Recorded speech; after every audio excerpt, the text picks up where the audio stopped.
Assalamualaikum warahmatullahi wabarakatuh. Saya tidak terlalu terkesan ya dengan Jokowi. Saya tidak terlalu terkesan dengan Prabowo. Tetapi saya sangat terkesan dengan Anies Baswedan oleh karena Jokowi selalu membanggakan angka-angka sebagaimana Prabowo. Sementara kalau kita lihat dalam apel siaga Partai Nasdem di GBK, Anies Baswedan yang saat itu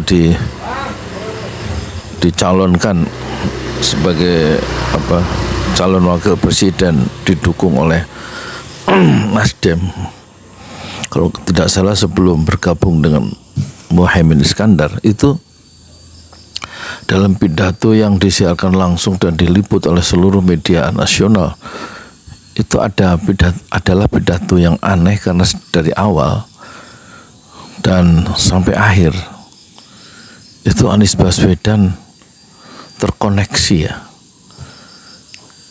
ya dengan langit begitu. Doa-doa bertaburan ya dari celah-celah bibir Anies Baswedan sejak awal sampai akhir.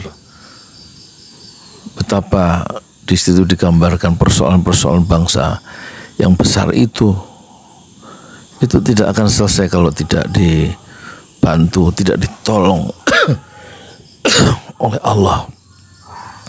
Jadi dia di dalam pidato di tengah-tengah lautan masa itu memposisikan dirinya sebagai hamba Tuhan, hamba Allah yang selalu meminta kasih sayang Allah untuk menyelesaikan persoalan-persoalan bangsa yang berat dan kompleks itu. Dan itulah mungkin pidato atau sambutan atau apapun namanya dari Anies Baswedan yang terbaik ya.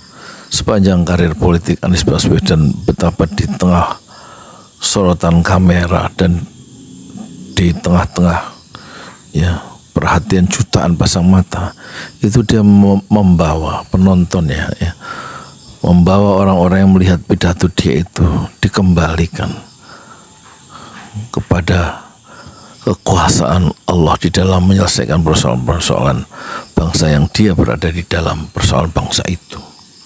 Dan gaya pidato atau pendekatan atau approach yang bercorak keagamaan ini tidak dimiliki baik oleh Jokowi maupun oleh Prabowo.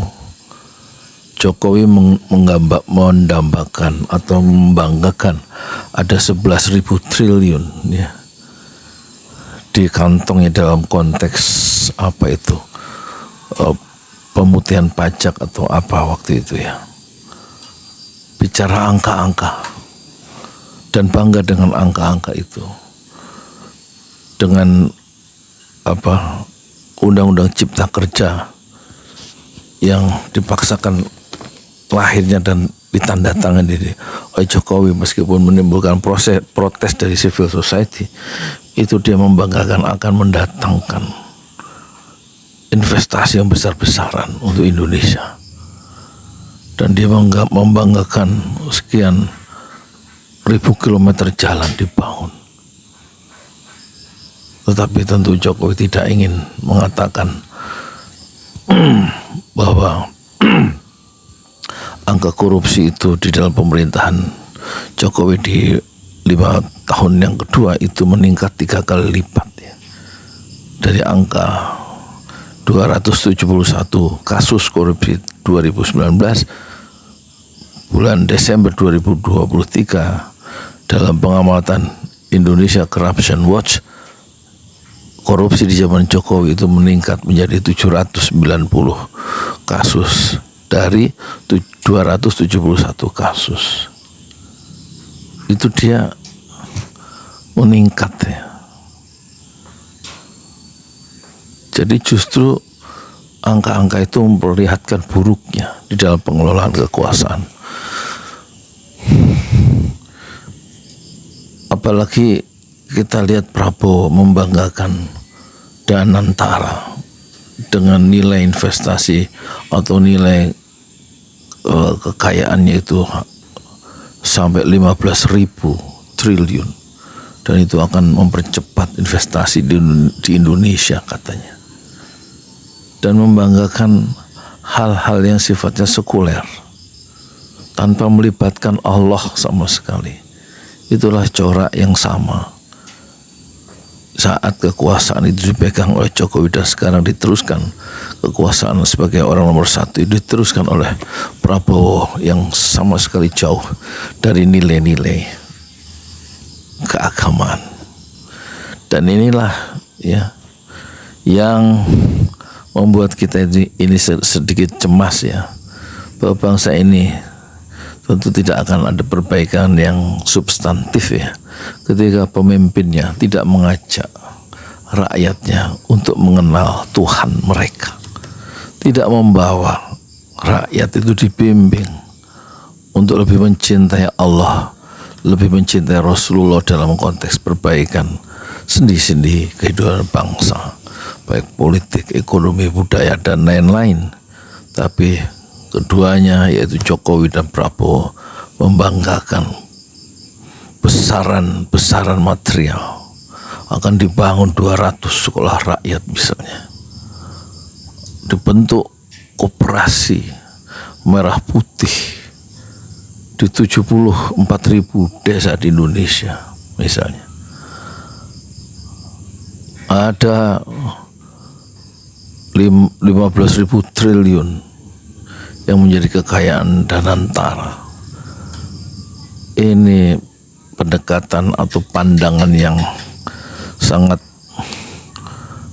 duniawi, dan betul-betul kita sebagai bangsa akan tidak dibawa kemana-mana kecuali masuk dalam lorong kegelapan dan kebendaan, dan juga cara hidup yang hedonistik, karena semuanya itu berawal dari pemuliaan atau semacam pengagungan terhadap hal-hal yang duniawi, yang sementara, yang mudah pecah, karena materi itu hakikatnya adalah mudah pecah ya. Dan mereka akan menyatukan materi itu dalam nilai-nilai persatuan dan kesatuan untuk kemajuan bangsa. Pada saat yang sama, persatuan yang tidak membicarakan keadilan, maka persatuan itu tentu adalah fata morgana. Kedekatan-kedekatan atau lompatan-lompatan kehidupan untuk lebih merangkul Allah di dalam perjalanan hidup kita yang sejenak ini, itu tampaknya menjadi milik Anies Baswedan dan sangat jauh dari jangkauan Jokowi dan Prabowo Subianto. Bagaimana menurut Anda kita dipimpin oleh dua orang yang tidak memberantas riba, membiarkan pinjol itu menjalar di seluruh nadi dan pembuluh-pembuluh darah di seluruh tubuh bangsa Indonesia, jauh dari keberkahan, jauh dari nilai-nilai kemuliaan.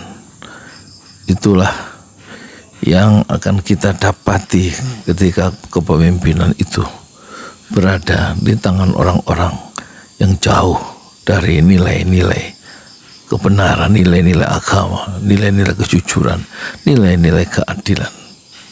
Assalamualaikum warahmatullahi wabarakatuh.